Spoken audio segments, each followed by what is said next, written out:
There are cities that survive because of where they stand, on rivers, on harbours, on defensible hilltops. And then there are cities that survive in spite of where they stand. Yazd belongs to the second category.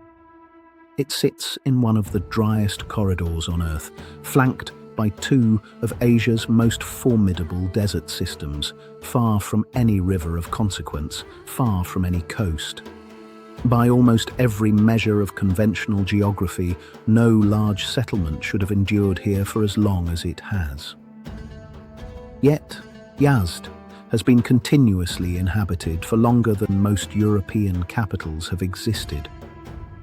The question the city poses is not merely how it survived, but what kind of civilization emerges when survival itself becomes the discipline. The Iranian plateau is not a single landscape. It is a vast, elevated interior, ringed by mountain chains and broken by basins of sand and salt. The Dasht-e-Kavir to the north and the Dasht-e-Lut to the south represent two of the most hostile terrain types in the world. The first, a great salt desert prone to deceptive crusts and swallowing ground. The second, among the hottest land surfaces ever recorded. Between them, Yazd occupies a corridor. Not comfortable, but navigable. Ancient travelers crossing the interior of the Iranian plateau could not avoid the desert, but they could choose where to cross it. Yazd sits at a junction where several such crossing routes converge. The mountains that frame the city are not merely scenic backdrop, they are functional infrastructure. Snowmelt from the ranges to the west feeds an underground hydraulic system, the Qanat, that has sustained the city across many centuries. A qanat is a gently sloping tunnel dug by hand that channels water from beneath the mountain foothills to the surface of the plain below. Gravity does the work. The tunnel keeps water cool and protected from evaporation, and a series of vertical shafts allow maintenance from above. Seen from the air, these shafts appear as dotted lines crossing the desert, quiet evidence of a vast subterranean logic that made permanent settlement possible. Without the Qanat, there is no Yazd. The city's history resists easy periodization. Yazd has been touched by nearly every significant political force to move through the Iranian world.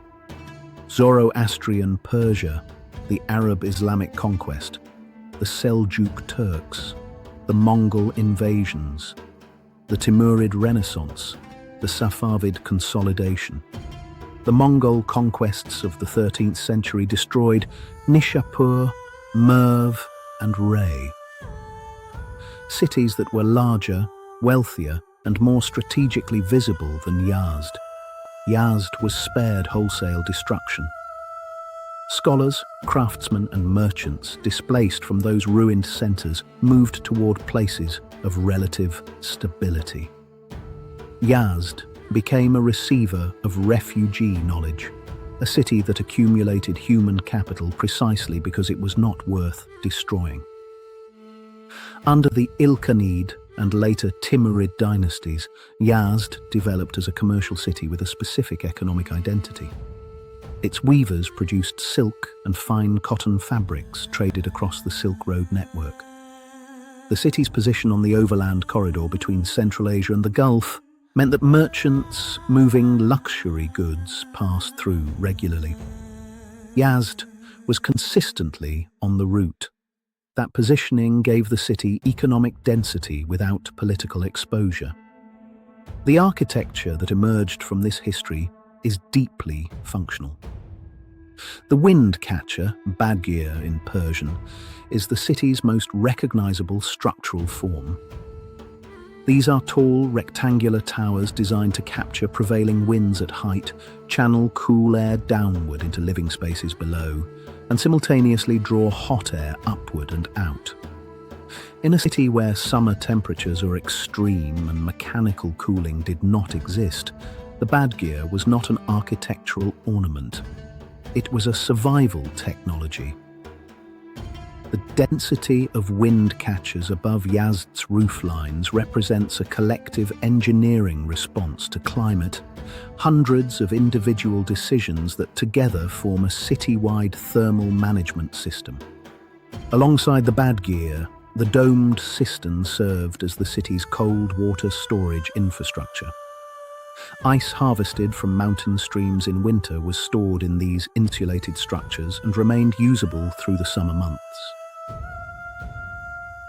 The thick mud brick construction of Yazd's buildings was not an aesthetic choice.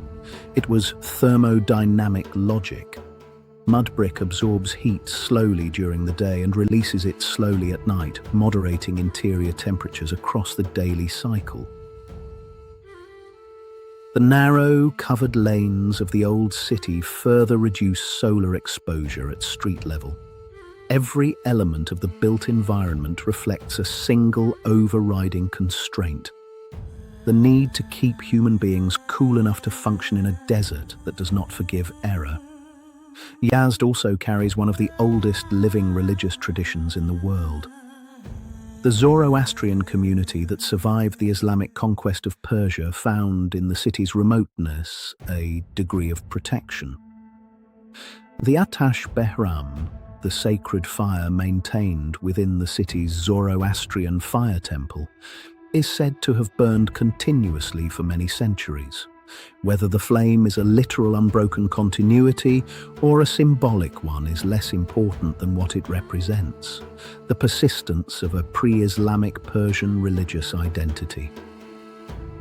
The Towers of Silence, circular stone platforms on the desert hills where Zoroastrian communities historically performed sky burials, remain visible on the city's margins. They mark not a curiosity but a cosmology, an entire civilization's understanding of death, purity, and the relationship between the human body and the natural world. What Yazd ultimately offers is a record of constrained ingenuity. The city did not grow because of abundance. It grew because its inhabitants developed extraordinarily sophisticated responses to scarcity. Of water, of shade, of political protection.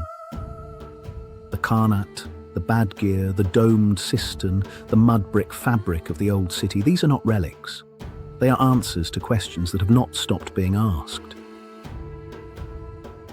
In a world increasingly concerned with resource limits, heat, and the sustainability of human settlement in difficult environments, Yazd stands not as a historical footnote but as a long experiment. One that has been running quietly and persistently for longer than most nations have existed. The desert does not explain the city. The city explains what the desert made possible.